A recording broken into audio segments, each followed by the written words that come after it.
event here, but I'm absolutely sure that it will be intellectually terrific.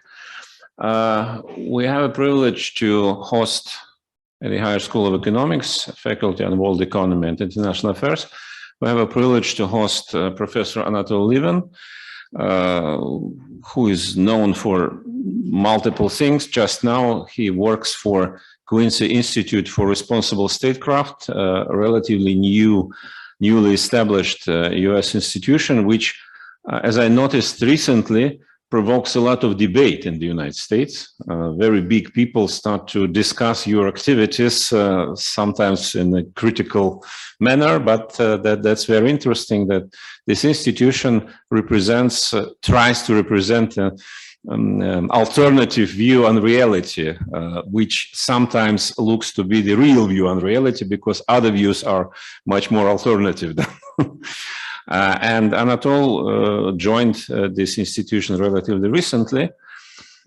So today's topic is extremely important, and we did not expect it, but we have this lecture days ahead of a big gathering in Glasgow. It's a big climate what is the name? The UN Summit on Climate Change. And of course, we are very happy to have Anatol here because his recent book, which had a lot of responses, is exactly about this, about climate change, as I guess not just from the perspective of ecology and scientific view on this phenomenon, but first of all, from the point of view of socioeconomic and political consequences, which of course is of biggest concern of all of us here at the faculty. So, Anatol, please, thank you very much.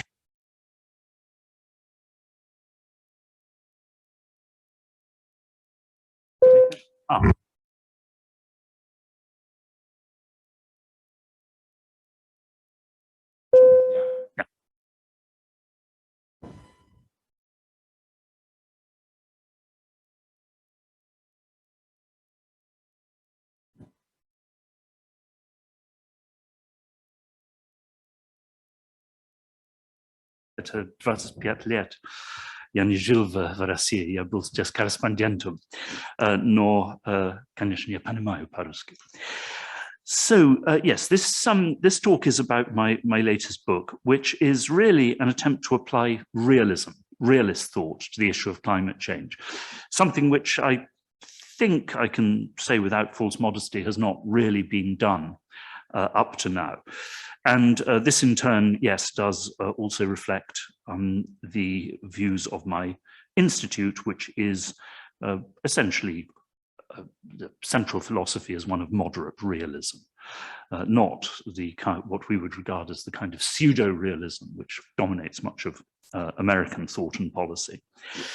And of course, as a realist, my thinking is concentrated on the state, the state as the central institution in human affairs and in international relations.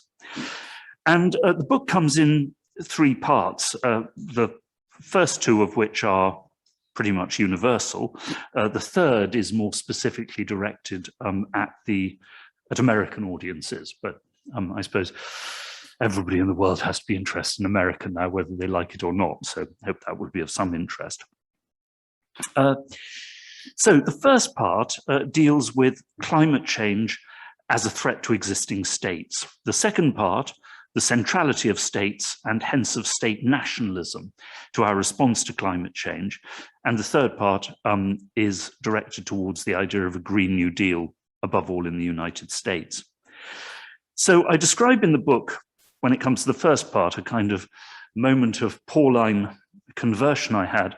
I come, of course, from the world of security studies. I spent my entire career first as a journalist, an academic, and in think tanks, talking and thinking and talking again about security issues. And of course, there's an issue which now absolutely obsesses security world in the United States, and also, of course, in China, which is of these so-called islands in the South China Sea, which are not islands, they're reefs and sandbanks. And I was reading about the projections for the rise in sea levels, not at the highest rate of increase in temperature, but at the rate that temperature is predicted to increase by early next century if present trajectories continue. And if that happens, all of these sandbanks and reefs will be underwater again. This will be a non-issue, literally a non-issue. It will have gone away again.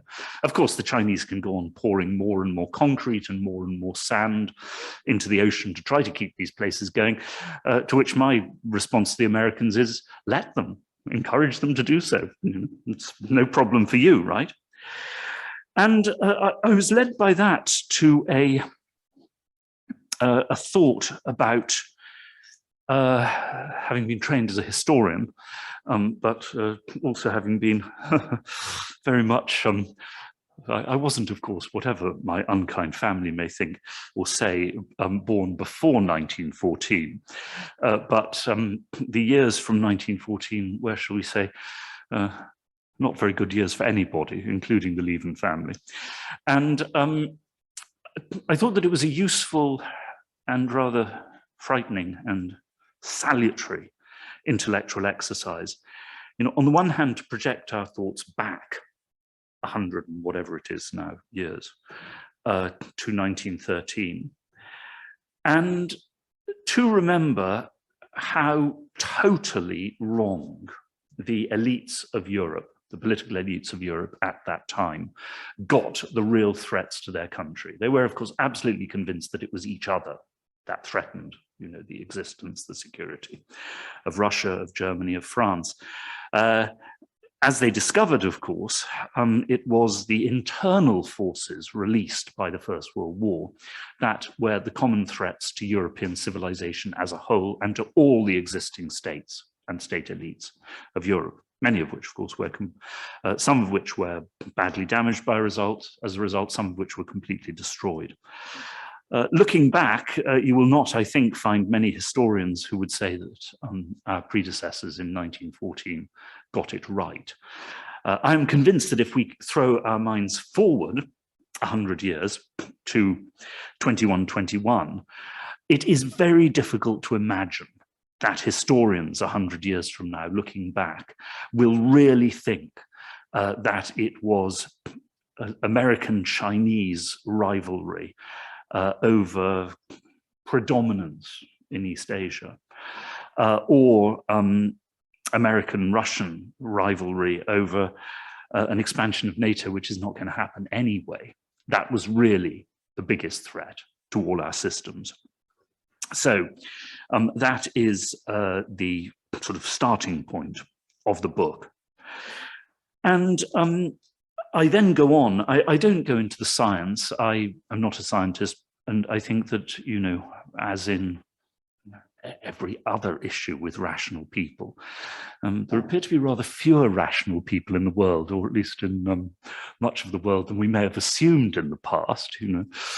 But I mean, among rational people, we have to take the scientific consensus, the basic scientific consensus for granted. I don't think, now it is of course completely wrong, and sometimes the climate scientists do go wrong in being very specific and detailed about their predictions. I don't think that's right. But equally, the basic science of this has been known since the 1860s. There really, I do not think, can be any doubt, given the evidence, that we are in fact in an age of anthropogenic climate change driven by carbon emissions.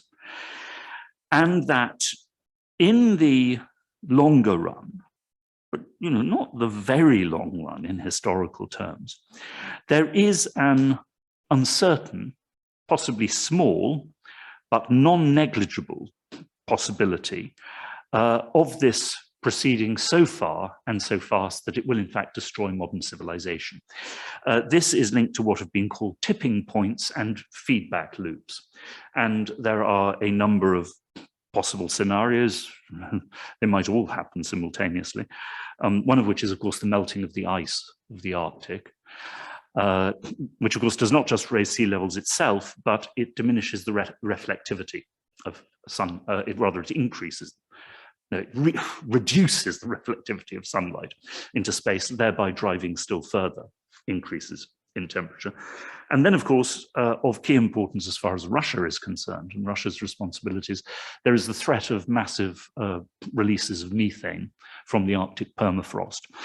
Methane, although it doesn't last as long in the atmosphere as carbon dioxide, while it does last, has a greenhouse gas effect, I believe 38 times that of carbon dioxide. So this is a colossal threat. Now, it's been assumed until recently that even if this were to happen, it would happen over a sufficiently long period of hundreds or thousands of years that, however uncomfortable this might be, humanity and states could adapt. More recently, however, there is some evidence that, for example, during the last ice age, in the Northern Hemisphere, the temperature actually warmed by 5 degrees centigrade over a period of a few decades. Also, of course, we are putting carbon gases into the atmosphere on a scale and with a speed not seen for tens of millions of years. So this is basically a giant uncontrolled experiment. We don't know how it will turn out. However, so there is this basically, apocalyptic threat to which I believe we have to respond. But much of the book is concentrated on much shorter term and lesser threats to existing states, and tries to bring out the fact that while a number of developed states in the world, including Russia, will survive the direct physical effects without too much damage. At least the damage will be, it'll be nasty, but it will be containable. The problem is that you have a number of states around the world, including states with huge populations, which are much more vulnerable to much smaller shifts in climate, because they are already much closer to the limits of survivability in terms of temperature, in terms of effects on agriculture, and they are already suffering from severe levels of water stress. And of course, equally importantly, even these effects would be survivable if they were strong states, but in some cases, these are also these are weak, troubled states, already suffering levels of high social stress, ethnic conflict, religious conflict. And here we are talking about Nigeria, projected to have 400 million people by mid-century, Pakistan, 350 million, Bangladesh, of course, particularly vulnerable to sea level rises, 200 million or so. And then, of course, between Pakistan and Bangladesh, there is India, which will have about 1.6 billion people by the middle of the century. Now, and the World Bank, one always has to stress, this. Some of this may sound like a wild, green, ecological hysteria, but the World Bank is not known as a hysterical green institution, but they predict that if we cannot check existing trajectories of climate change, by the middle of this century, as a result of the contribution of climate change to existing ecological and water problems in India and population growth, Indian economic growth will go into reverse. Hundreds of millions of Indians will plunge into poverty.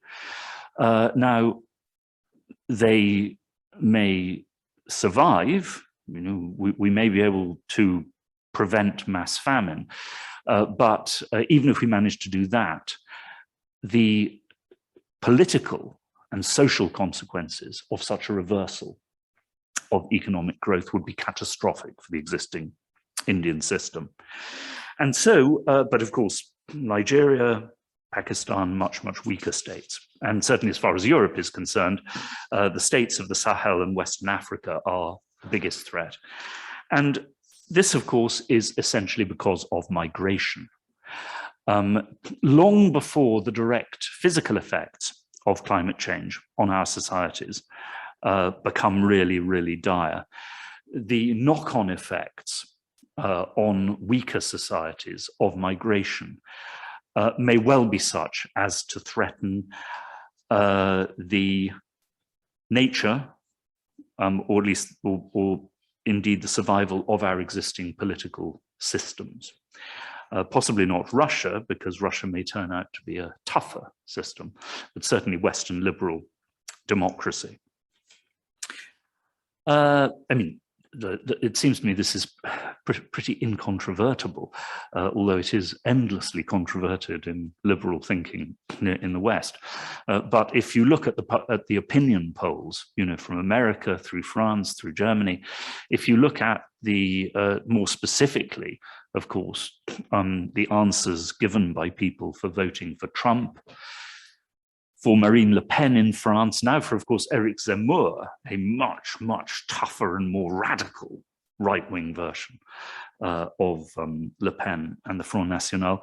Migration, fear of demographic change, fear, in the European case of Islam, is absolutely central. And the danger of migration and the reaction against migration, therefore, to existing European systems cannot be denied.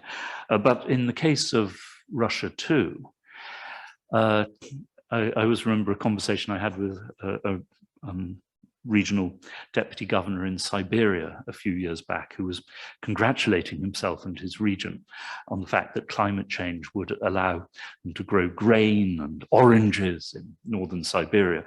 And I pointed out to him that that was all very well, but he might well find himself having to share that grain and those oranges with several tens of millions of refugees, climate refugees from further south. And it was very funny because he looked at me like a fish.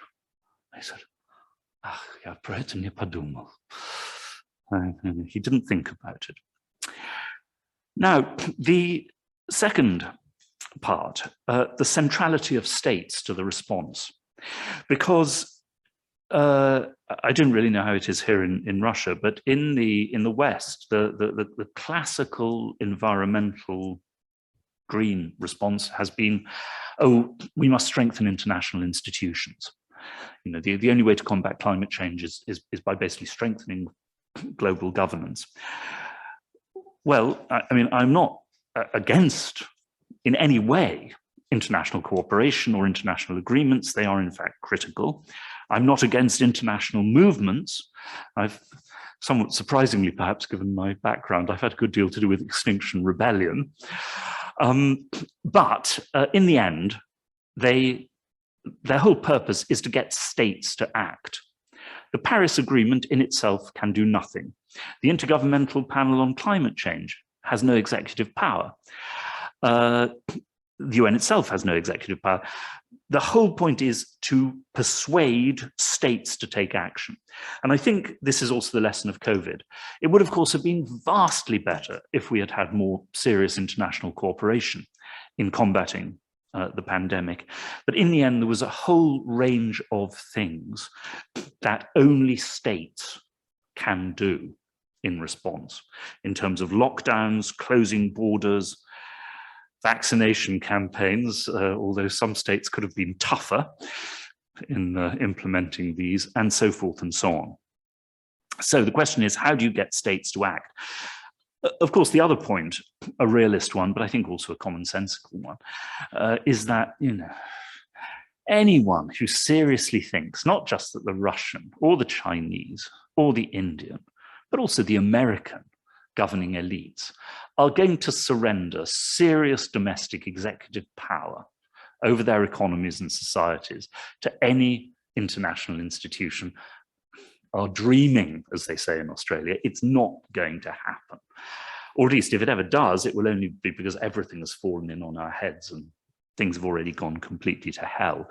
Incidentally, that's also the argument of the book about capitalism, because you know, part of the problem about the debate on climate change in the West is that you've got all these old Marxists, you know, communists who've jumped on board, and they basically think that action against climate change is a wonderful way to get rid of capitalism.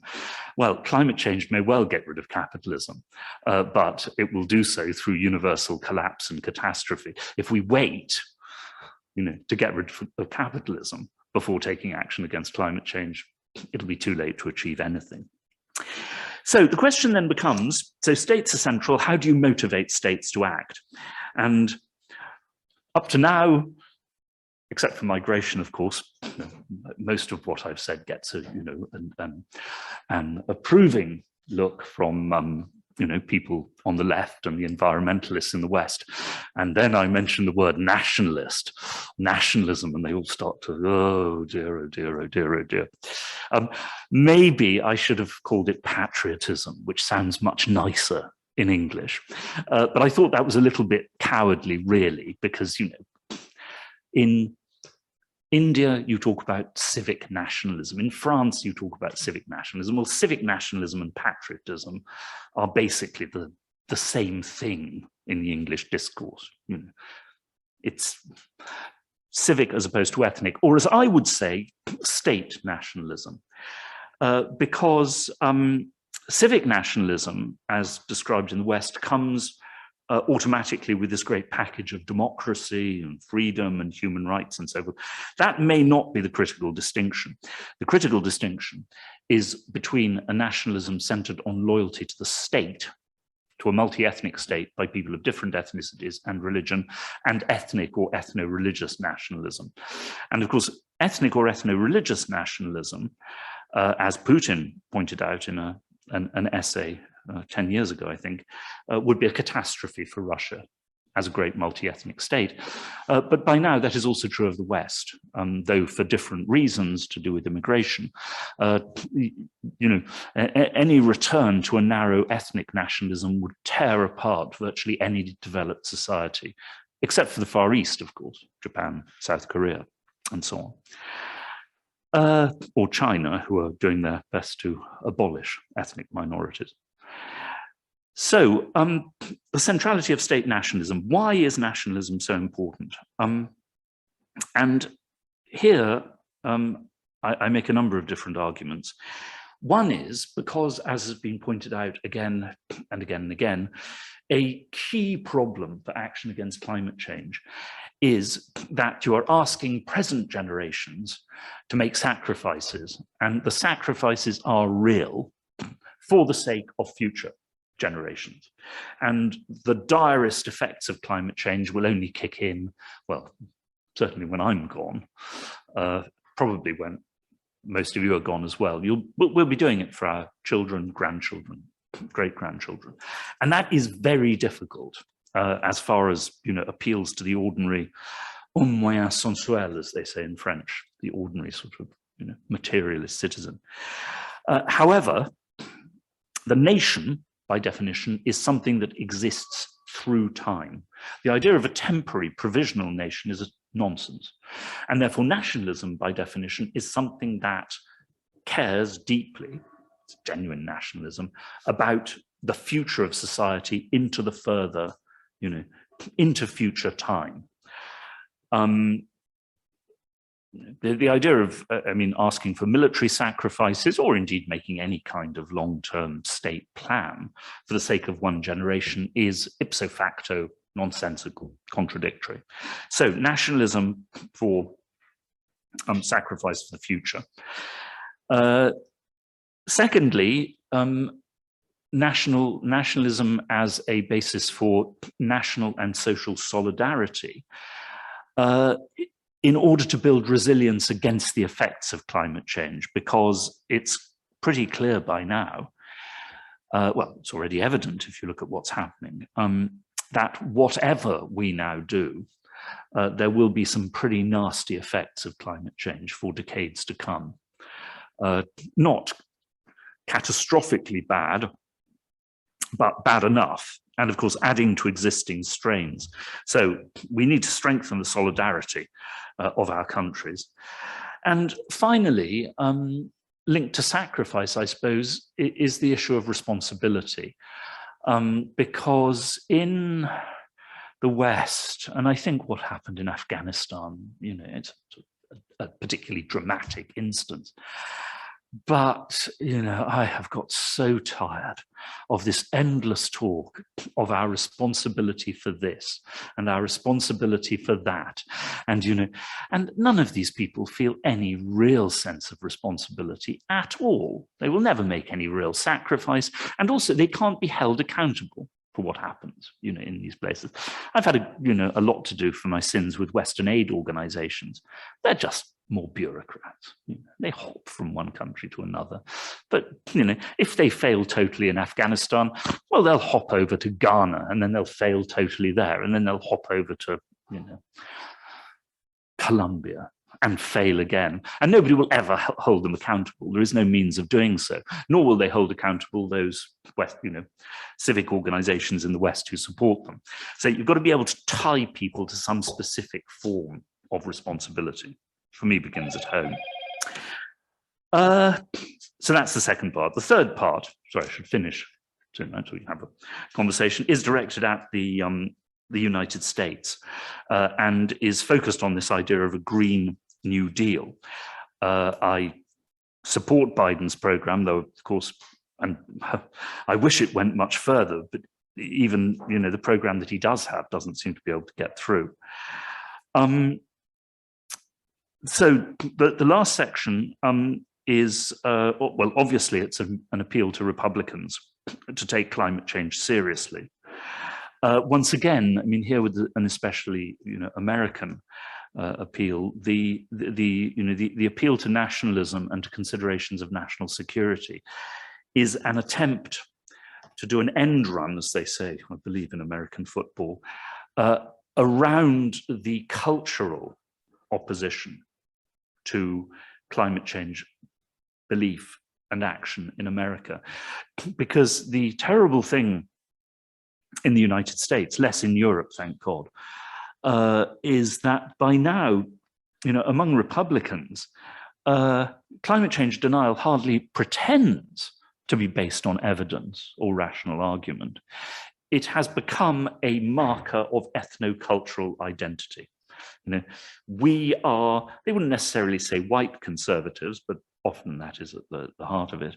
You know, we come from a particular place, we vote Republican, we believe in God, we believe in guns, we do not believe in climate change. And, you know, that is, because that's not an argument, it's not something that is possible to defeat simply by arguments based on evidence. You have to find a message, a form of message that will appeal.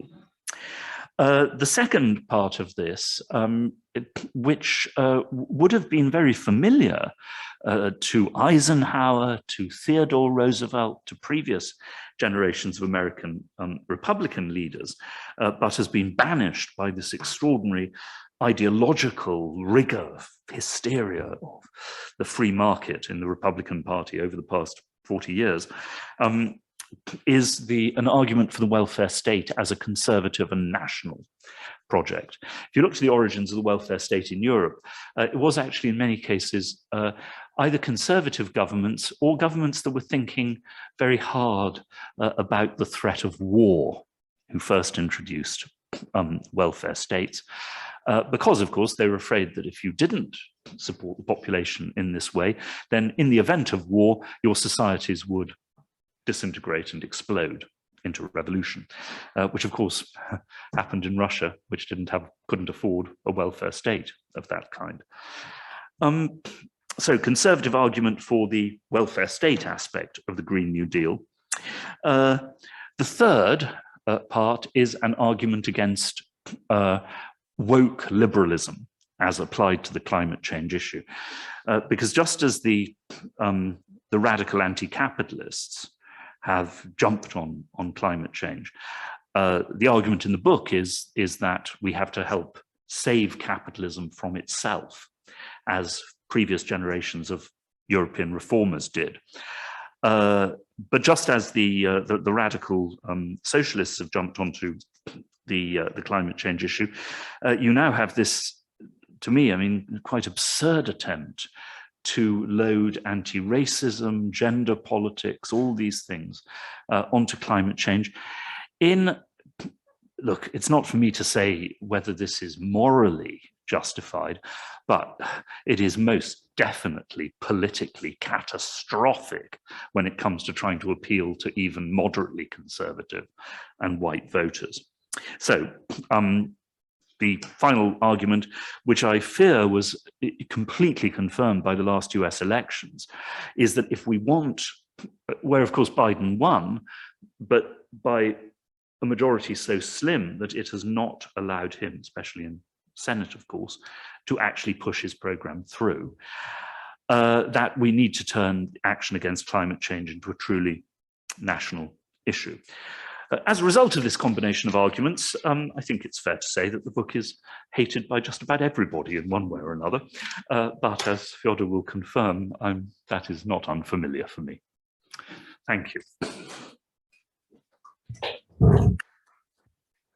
Thank you very much. I have just one follow-up question, just on your last point. What is, if we, because in Russia, the woke debate in the United States is less known, fortunately or unfortunately, I don't know. Can you explain to us what is the logic of connecting all those different, completely different things in one narrative, including climate change and racism, anti-colonialism, gender, and so on? As far as I can see, there's no logic at all. But it has been, well, originally there was a, I mean, this was an idea, you know, intersectionality, as it's called, was an idea that came out of academia. And it is this idea that you know, that you have a whole set of different minorities, as they're called, including women, who I believe are actually a majority, but never mind. And you know, sexual minorities, racial minorities.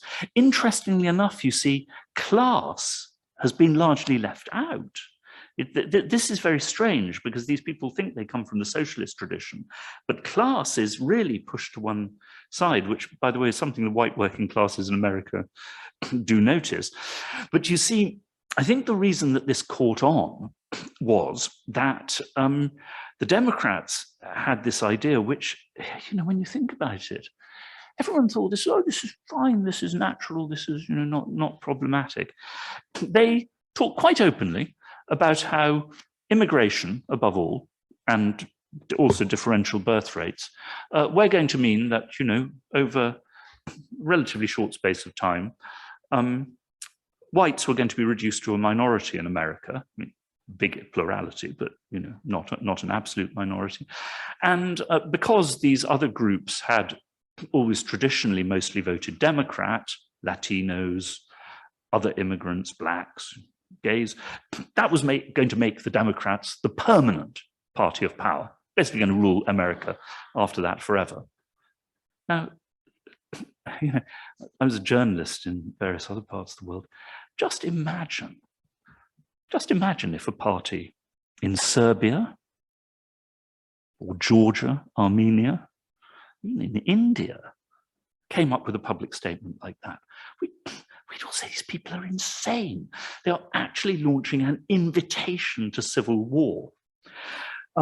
But there is this, you know, American complacency, which meant that they, you know, but actually, I mean, in a way, that's what they've done. It hasn't turned into civil war yet.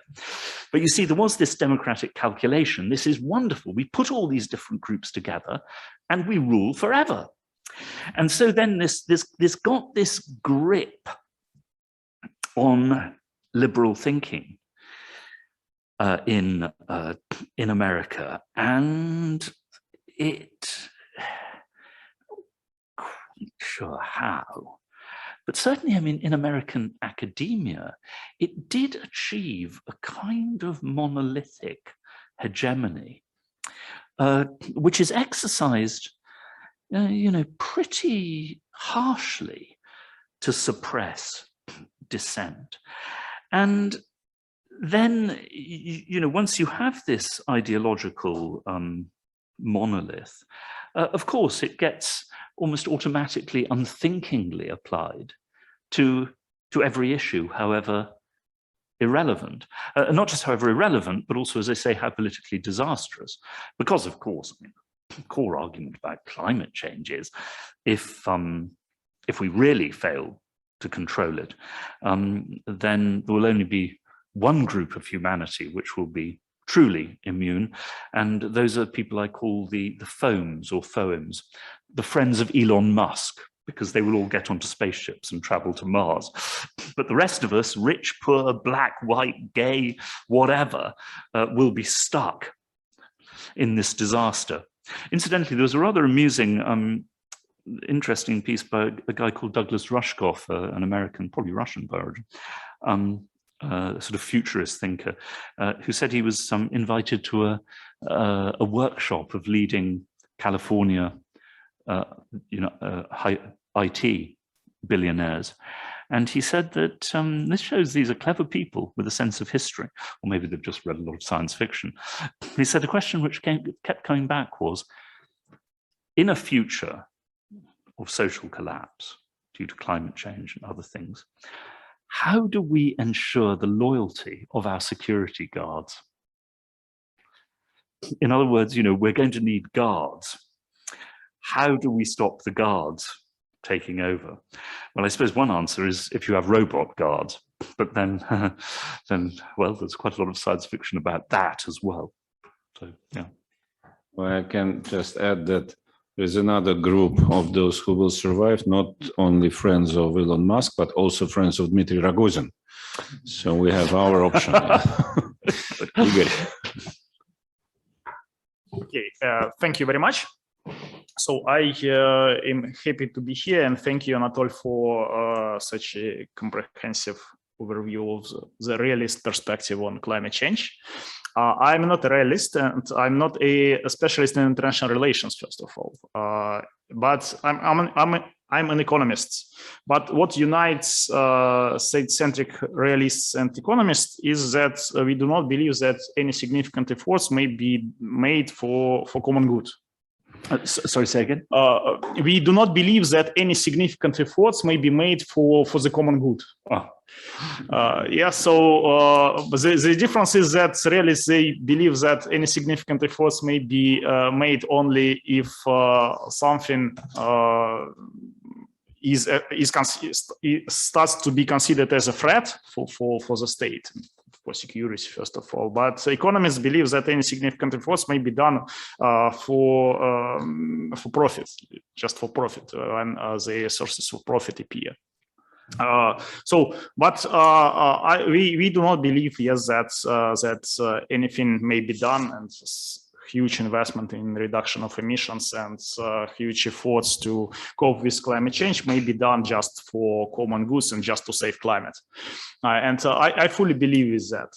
I want to address the statement that you did not mention it, but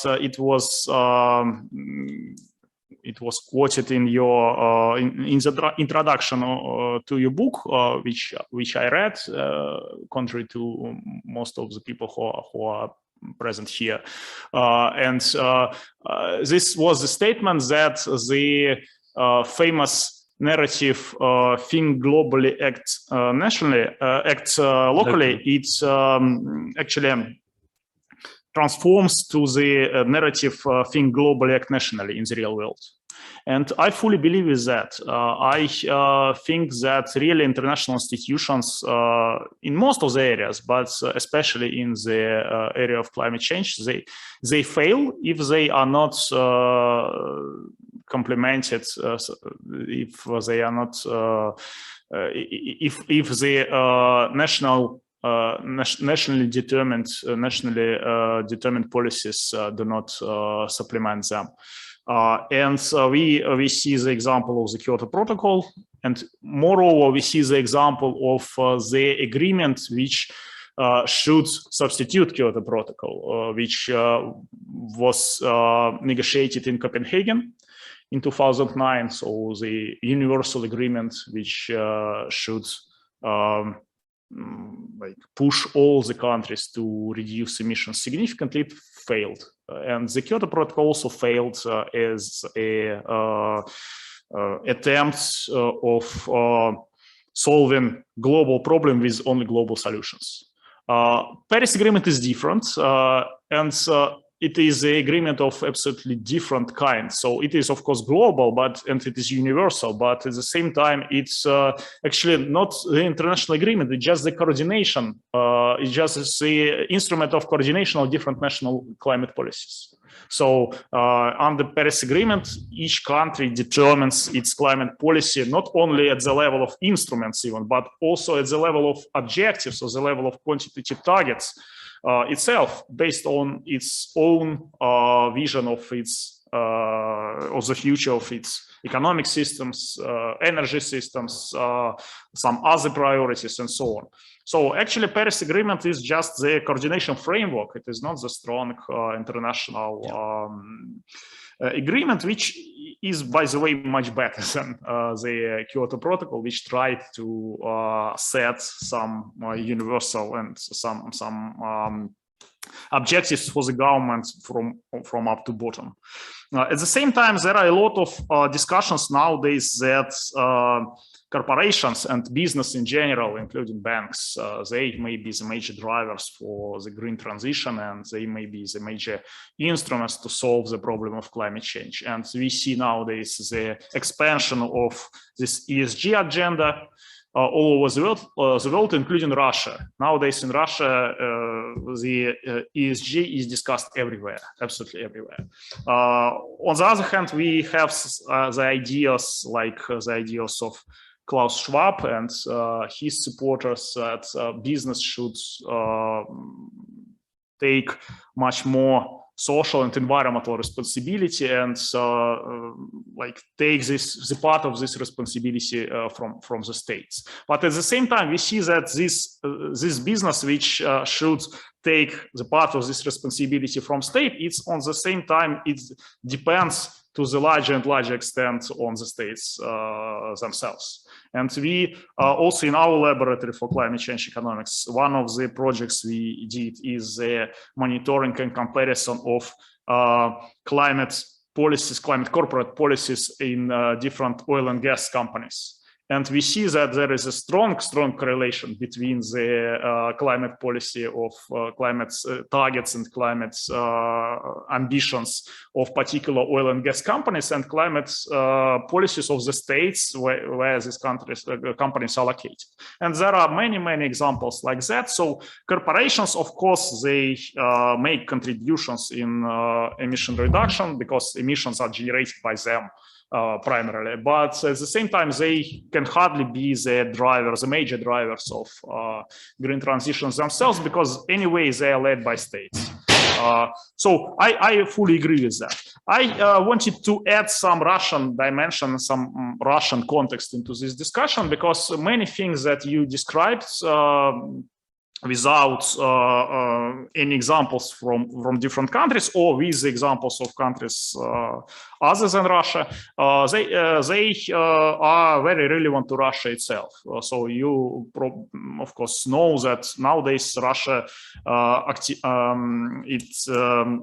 starts to engage more active climate policies, and the president declared about 2 weeks ago that Russia would become carbon neutral by 2060, which is a great step forward compared to what Russia did before and which was declared before. Russia has now more or less ambitious long-term low-carbon strategy, and in the Valdai speech of the president, he mentioned climate change as the first challenge among all the challenges. So it was number one in the list of challenges humanity faces. So we see that the attention to paid to climate change in Russia nowadays, it's is really increases, and also at the level of the government, the level of political and business elites. But what were the reasons of this activization? Actually, the reasons were quite similar to what you discussed. So on the one hand, we see the rising number of natural catastrophes, which clearly shows that Russia is very vulnerable to climate change. So very few people understand that the most deadly event in the post-Soviet history of Russia, except for coronavirus, by the way, was the heat wave of 2010, when more than 50,000 people died compared to the average just because of the heat wave during a month. And of course, there will be more and more such events in the future due to climate change.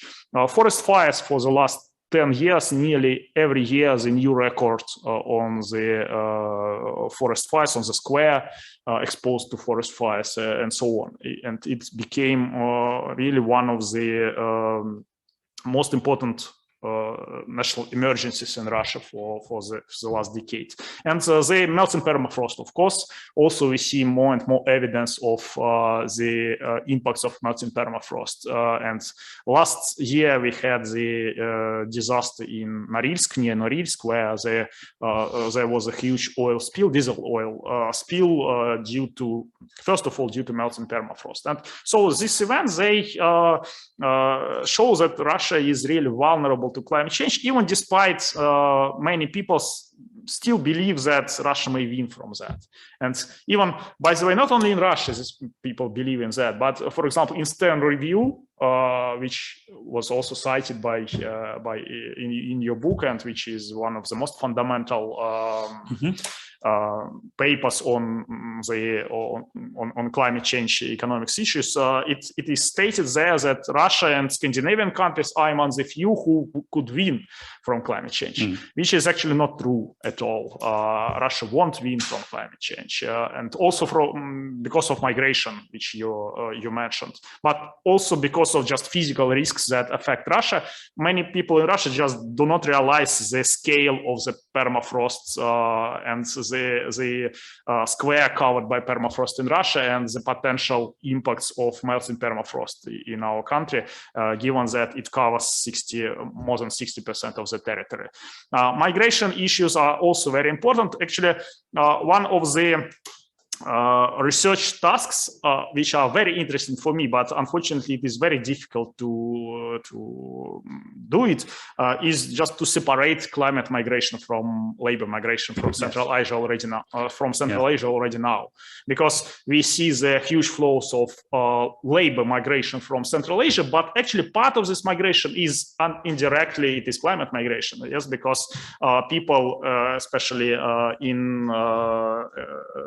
the villages or in the Central Asia, they are affected very largely, very extensively by climate change. So they move to cities and they create the additional pressure on the labor markets in the cities. Of course, this additional pressure, it transforms also to migration flows from the cities where to Russia, first of all. So part of this migration is already climate migration, but it is nearly impossible to separate it from labor migration right now.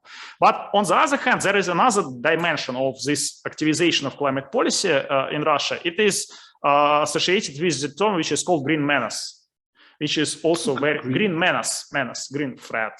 Oh yes. Yeah. So which is also very realist, actually. So the idea is that greening of all over the world, it affects, it creates the threat for, first of all, for the Russian economy and potentially for the Russian security as well, because it reduces the demand for Russian fossil fuels and for other goods in which Russia is specialized in. So this is the threat, and we should respond to this threat. What is the response to this threat?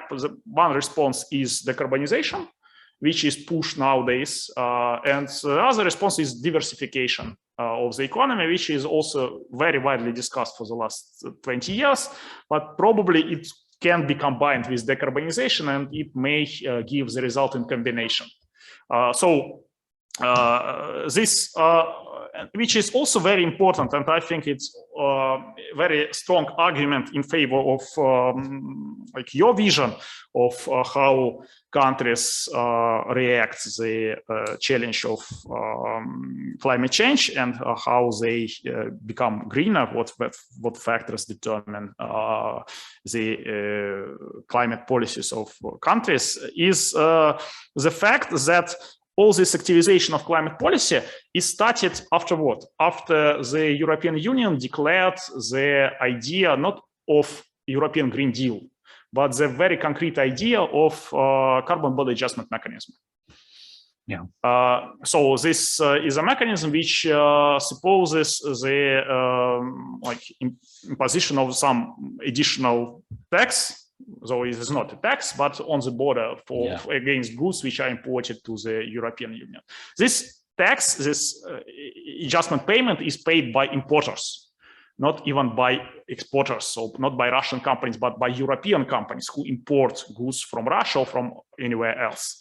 But in Russia, this was considered as a threat to the Russian sovereignty, at least European economic sovereignty.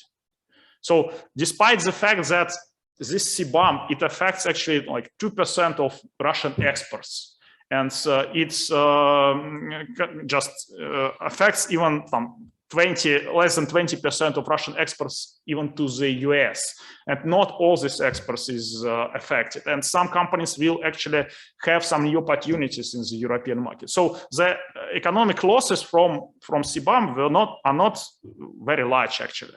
So they are much less than the economic losses from many other issues within the European Green Deal. So, for example, the idea of the Europeans to stop producing vehicles, conventional vehicles, starting from 2035, is much more painful for the Russian economy objectively. And all the ideas to reduce energy consumption by 2030. So these elements of the European Green Deal, they affect Russian economy much more than CBAM. But CBAM is discussed nowadays in Russia everywhere. Because what? Because it is considered as a threat to the Russian economic sovereignty. So not because it brings huge economic losses, but because it is a threat for sovereignty, which is, I think, a strong argument in favor of your position that actually, yes, the ideas like sovereignty, like nationalism, they probably are more like direct ways to like greening the world than the liberal ideas of like common goods or protecting people, protecting minorities, and so on. Yes, that was my comment. Thank you. Would you have to respond? I agree with everything. I suppose the only thing that I would point out, of course, is that there have been economists who have thought in terms of the common good, at least in terms of national economies, Keynes being probably the most famous, but you also mentioned the Stern report. And Stern is obviously an economist, but who thinks, of course, the ultra free market, hegemonic economics of the past generation has really only been, well, it was in the 19th century, then it progressively declined. It came back again, but was fairly, temporary and conditional. So, Paul Collier who's an economist, basically, has also written, and of course, Danny Roderick. I mean, I think what one can say is that, in the mid 20th century, or to some extent from the later 19th century, the economists, as, shall we say, an intelligent wing of the capitalist classes, were sufficiently, progressively sufficiently frightened by revolution to, rethink the notion of capitalist individualism, and I suppose the hope is that they will be sufficiently frightened by climate change to pursue, a similar transformation again. And as some of them, obviously, Nicholas Stern has begun to do. Any questions, please? If I may, thank you so much, Professor Ливен, for your presentation. My name is Ilya Stepanov. I work at the Laboratory for Climate Change Economics together with Igor Makarov. I have a small, probably naive question because I'm not a specialist in IR. I want to know your opinion on the climate clubs, which could form in the near future, and the potential role of United States in forming sort of part of international climate regime, as they probably a leader of one climate club, maybe together with European Union. Maybe it could be, if we talk about the paradigm of realism, it could be sort of NATO-based climate club or some kind of this idea. But isn't it, you mentioned the contradictions which exist between Democrats and Republicans in this regard, and this idea of promoting active climate policies, both nationally and internationally, based on climate clubs, can actually marry Democrats and Republicans in sort of a way and be a compromise decision to act more to promote climate policies in the United States. Thank you so much. Yes, well, of course, if that happened, my realism would have turned against me. Be careful what you wish for, as they say. I mean, if the Republicans were converted to really thinking about climate change, I think that is actually a very possible scenario. Of course, at the moment, so deep and bitter is the political polarization within America that even, well, I mean, leaving aside climate change, but a lot of Biden's program is simply straightforward, common. It's not merely straightforward, commonsensical infrastructure, but it is infrastructure projects that Trump promised to support, though he didn't because his administration was such a mess. This ought to be totally bipartisan. In the 1950s and 60s, it was totally bipartisan. The issue of repairing bridges and roads, or earlier than that, building railways, was not a partisan issue in America. But at the moment, the hostility between the parties is such that the Republicans are simply automatically rejecting anything put forward by the Democrats. But you're right, I mean, that could change. And you were mentioning, the perceived threat to Russian sovereignty. I think that, if this does spread, you will definitely see this becoming a means of American and Western geopolitical pressure, perhaps not so much on Russia, but definitely on China. It will be, a way in which, if you like, the Europeans turn against China the kind of covert trade barriers which Japan and South Korea and other East Asian countries pursued for so long against the West. In other words, you don't say we're creating trade barriers, you find other ways of phrasing and doing this. So I think that is a very realistic possibility, actually, yes, for the future.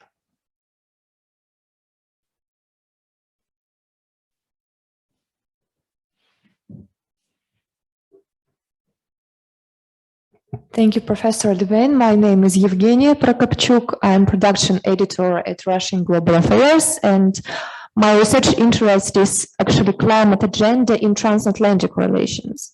And the question is following. When Biden became president, he started to act very proactively as actually a climate leader. But as we know nowadays, he's facing strong opposition inside, and he was even made to refuse from his ambitious climate plans. And it will definitely weaken his positions in negotiations at Glasgow. And my question is, do you think the United States will ever lead the international efforts to fight climate change? Or maybe European will be the the main actor in this field?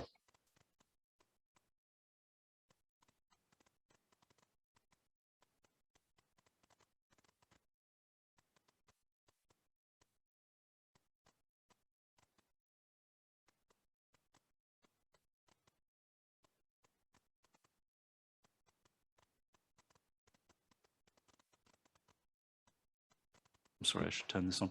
I have to hope that they will do so. And I've, obviously suggested ways in which people in America can make the argument. But certainly at the moment, it does not look terribly hopeful. I suppose if they find themselves completely isolated, I mean, the latest Australian plan, it's not a plan, it's complete pakasucha, but it's a sham plan. But even the Australians have now had to pretend, or the Australian Conservatives, that they are committed to net zero. So perhaps if the Republicans found themselves absolutely isolated in the world, they might shift. But of course, as you will have seen, the Republicans are only one part of the problem. Actually, before you even get to the Republicans, you have two Democratic senators who have blocked the whole thing. And this, is a sign of the peculiarities of the American system, but which are, really beginning to compromise state effectiveness and state coherence in America. Just the increasing difficulty of getting anything done. And by the way, Trump didn't, on the whole, try to get much done. But where he did try to get something done on immigration, and building his wall, or whatever you want to call it, the Democrats managed to block that. So, it's yeah, I mean, and also there's a very good piece, if you read the Financial Times, there's a very good piece by Edward Luce, who, by the way, comes himself from the heart of the American establishment in many ways, but drawing attention to the way in which one completely sensible, necessary reform after another, on issues which are so clear-cut, they ought not to be a matter of argument. For example, the fact that drugs, medicines in America cost 2.5 times the average, in developed countries.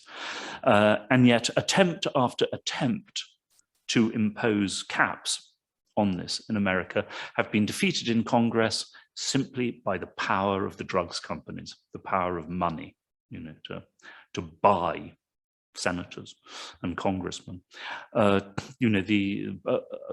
Obama's attempt at a universal healthcare, the same thing. The Americans spend vastly more on healthcare than the average in the developed world, and yet get significantly worse results. The attempt to introduce, a reasonable universal healthcare, defeated by a whole combination of private interest groups, and in a new form, and of course, above all, simply the inability to raise revenue, the inability to get the wealthy to pay taxes. Now, I've covered Pakistan for many years. In Pakistan, the wealthy simply won't pay and laugh at the tax collectors. But in a way, the US Senate is no different. They do it by legal means, others do it by illegal means, but the result is the same. The state cannot raise the money it needs for essential purposes. So I think there is a real problem of state dysfunction in America by now.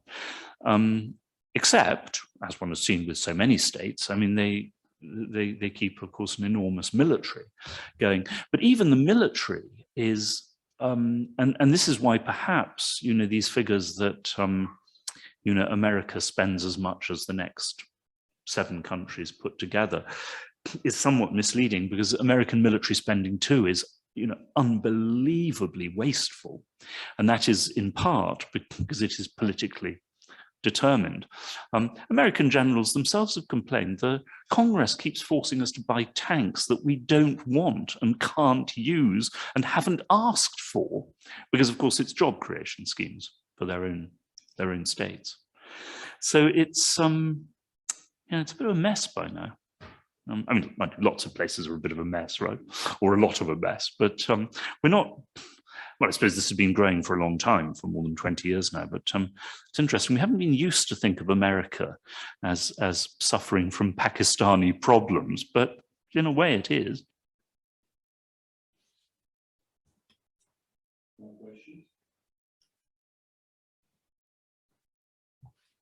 Thank you, Professor, for your lecture. And my question is, how do you see the perspectives of the Paris Agreement? Do you see it as a better instrument to combat climate change than the Kyoto Protocol, or not?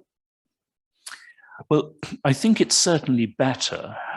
It's tougher. It's more specific, somewhat more specific. Kyoto is very loose. And all the countries that have signed up to it can, to a degree, be embarrassed, right? They have, after all, made these promises. They're all, of course, breaking the promises, but they do so with a sort of degree of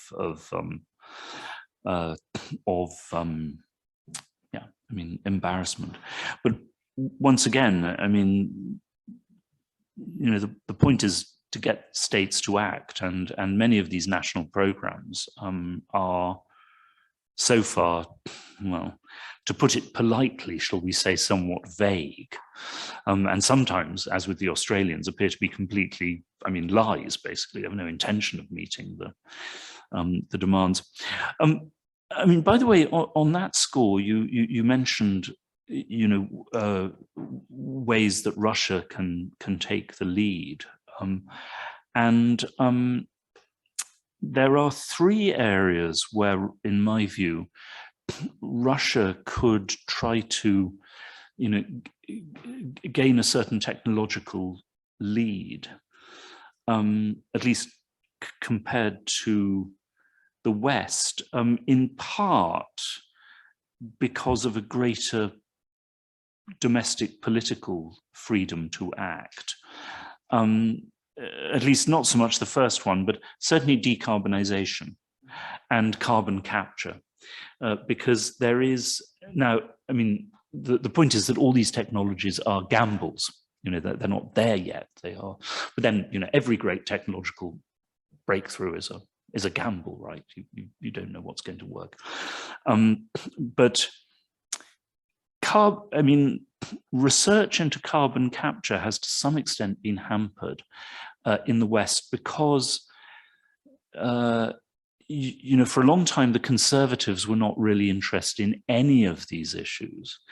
And the environmentalists who were interested in it, a lot of them had this deep prejudice against carbon capture because they were absolutely fixated on reducing emissions. And you really got, I've had conversations along these lines in recent years. People, become quite sort of irrationally hostile when you talk about carbon capture because they see this as a distraction from reducing emissions. If Russia is looking for sort of comparative advantage, but of course I'm not saying this will work, but that would be one area into which Russia could concentrate R&D. The second is nuclear energy and nuclear fusion, because not the French, of course, and we have to see where the British will go, but the German Greens have tied themselves into grotesque knots because of their hostility to nuclear energy. They were panicked by Fukushima, which was not a nuclear accident, by the way, and nobody died. It was the result of an earthquake and a tsunami. Germany had its last earthquake and tsunami how many million years ago? And yet, they shut down. They managed to panic the German government into shutting down nuclear, with the result that they're still dependent on coal. They're more dependent on coal. And of course, they're missing their commitments under the Paris Agreement. Especially this idea of nuclear fusion energy. Now, I have no idea whether it will work or not. Of course, in Russia, I know Chernobyl, there are prejudices, but we hope that safety standards have improved since then, or become a little less, shall we say, adventurous. But certainly a certain freedom, perhaps, to experiment, not in reckless style in this area. And the third, though I would only recommend this as a last resort, but I think we start thinking about it now, is geoengineering. But geoengineering, not of the planet as a whole, that's a ridiculous idea and risks catastrophe. But given that the really catastrophic dangers are concentrated in the Arctic, these tipping points, which would then, tip 3 degrees to 4 degrees to 5 degrees and basically ruin modern civilization. Those are very much concentrated in the Arctic. So I do think that and Russia is, of course, the greatest Arctic state. So I do think that there is a case for Russia beginning to think and research that issue. Because also, apart from anything else, so that if this ever does become necessary, Russia is a shaper of what happens and not simply the recipient of somebody else's geoengineering strategies. Here we're getting somewhat into science fiction territory, but I think those are positive, or at least potentially positive paths for Russia. Okay, I think on this unexpectedly positive note about future role of Russia, we can thank Professor Ливен for this fantastic introduction. And it seems that no one expects too much from Glasgow Summit anymore. And it's so funny that initially the media pumped up the significance. Now you see exactly the opposite. Everybody says, no, nothing special, it's just a routine meeting. But certainly we will enjoy this show. And hopefully next time when Professor Ливен will come, we can see a lot of progress on climate change. Not the progress of climate change, but the progress on counterwork.